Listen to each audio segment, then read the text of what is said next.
Republican presidential candidates still trying to win support from Iowa voters ahead of the January 15 caucuses, some facing controversy on the campaign trail. Nikki Haley fighting back after critics hit her for comments about the Civil War. Washington correspondent Hannah Brandt explains for your local election headquarters. Nikki Haley's surging presidential campaign hit a snag on Wednesday night at her town hall in New Hampshire. What was the cause of the United States Civil War?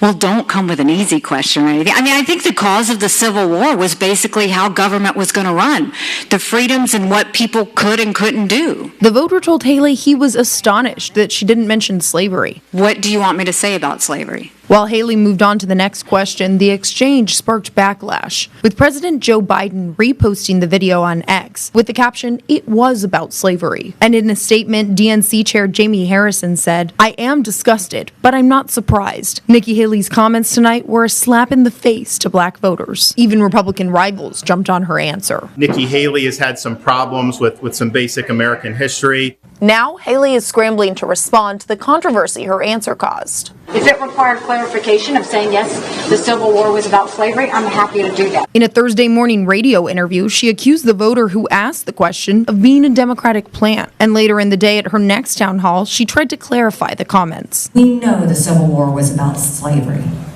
but it was also more than that. When asked why she didn't just say that initially, To me, it was a given.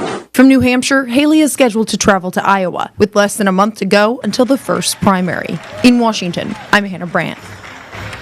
Ron DeSantis made a stop in Ankeny and Marion today. He spoke to voters about Nikki Haley's previous comments regarding the Civil War and slavery.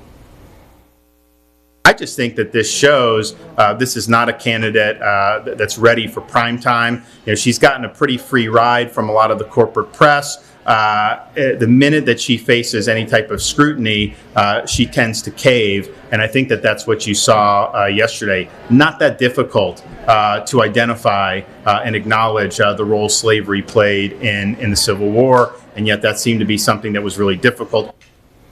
Friday morning, DeSantis continues his Stop the Swamp tour at the Quad Cities Veteran Outreach Center in Davenport. That'll be at 10 a.m. He'll then host a meet and greet in El Qadir with Governor Kim Reynolds. Your election headquarters will have full coverage. Presidential hopeful Vivek Ramaswamy continued his tour across Iowa. He hosted town halls in Audubon, Atlantic, Jefferson, and Rockwell City, to name a few. According to his campaign, he's shifting away from TV ads and is focusing more on mail, text, live calls, and door-to-doors to get in touch with voters. And I think we're going to have a major shock to the system on January 15. I also think it's beautiful that this system is the way it is. Iowa goes first for a reason. Because if this was all decided by who buys the most advertisements, a guy like me wouldn't have a chance.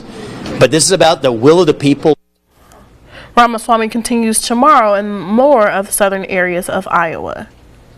While candidates continue to try and win over voters, former President Trump will not campaign in Northwest Iowa. State Representative Jeff Taylor says the school administration decided to cancel the event. Taylor added he had been working as a liaison between the university and Trump's campaign, but no reason was given for the cancellation. Trump is scheduled to personally attend 3 events to kick off the 2024 campaign, all on the same weekend. He'll be in Mason City January 5th, then Newton and Clinton on the 6th.